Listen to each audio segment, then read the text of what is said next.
Hello, this is a 1987 El Camino. It's the last year that they were built. This car in particular has a 4.3 throttle body injected. I believe those engines had a roller cam, but don't hold me to that. But it does have an overdrive transmission.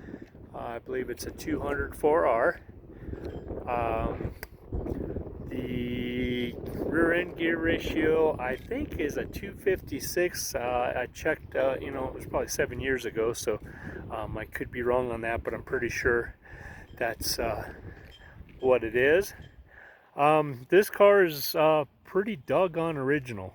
You can see the original hubcaps. If it looks like the tires need air, it's probably because they do. I haven't aired them up in 5 years. The car's been sitting in the garage for the last 5 years. I just pulled it out and rinsed it off. So this car has not been detailed. It has a few blemishes here and there. Still has a few bugs on the grill from the last time it was driven. So let's take a look inside.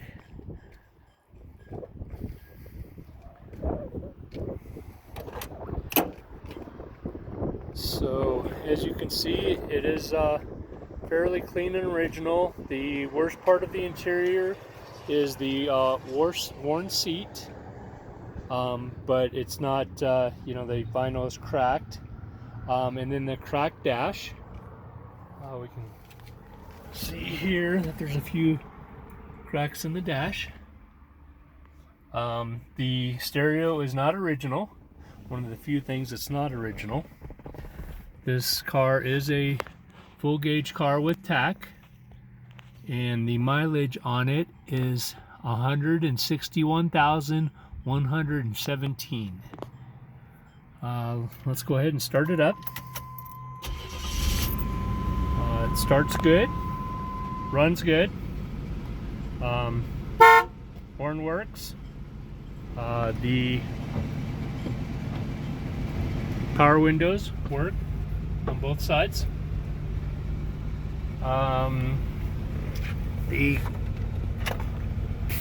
the glove box. I was going to show you. I don't know if you'll be able to see it, but there is the original option codes. I apologize if that's not showing up. I don't think it is. Oh wait, there's some of them. There we go.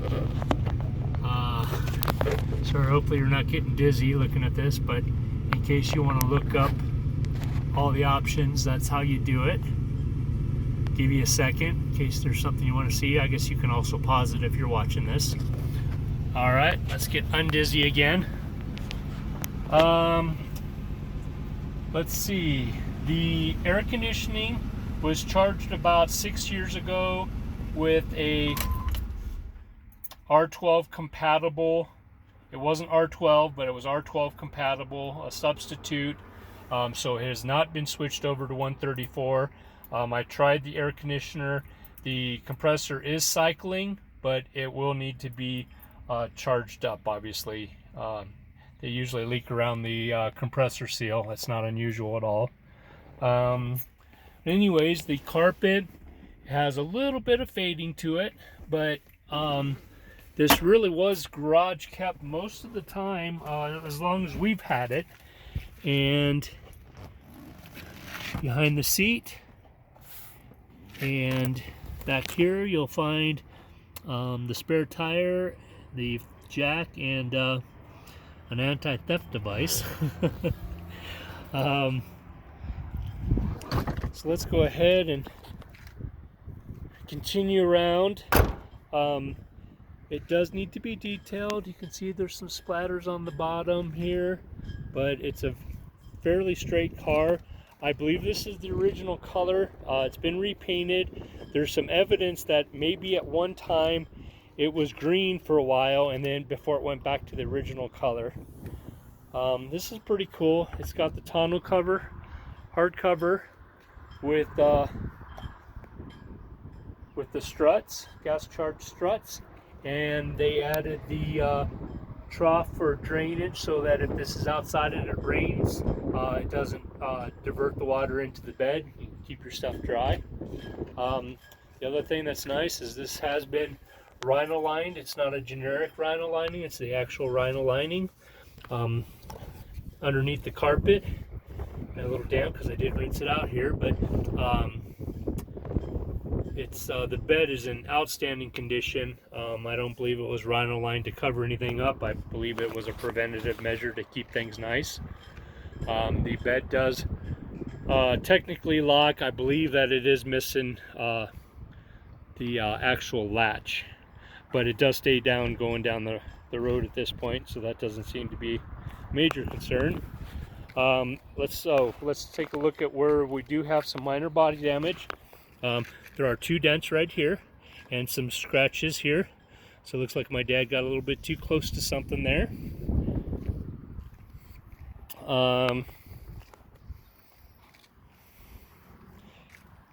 There is a door ding right here. It looks like it needs some more detail in here. Some polishing on the stainless there. Or, yeah, I believe that's stainless. Okay, let me come around and we'll pop open the hood and take a look at the engine.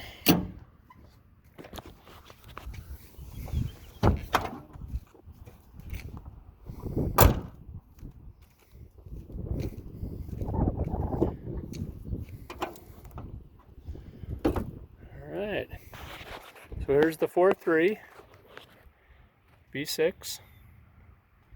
I don't know, there's not a whole lot to look at. We do have a new battery.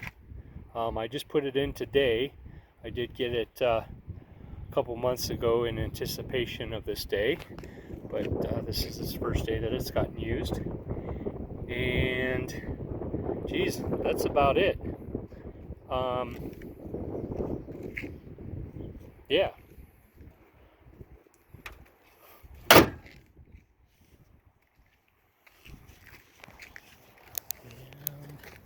Looks like we need a little bumper polish there.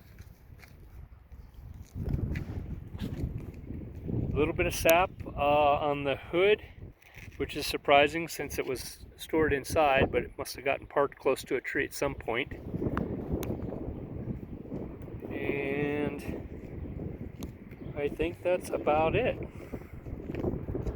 So there you go, 1987 El Camino, loaded with options like air conditioning, power locks, power windows, cruise control, tilt, and oh yes, I guess I should show this too. This actually has a rear sway bar, and I can tell you that it does handle very nice. It's a great upgrade. I assume that it's an upgrade. I'm not aware that they came with these rear sway bars, so I'm assuming it's an upgrade. But anyways, it does definitely enhance the handling. Alright guys, well thanks for watching my video. If you like it, don't forget to give me a thumbs up. I appreciate it. Take care now. Bye bye.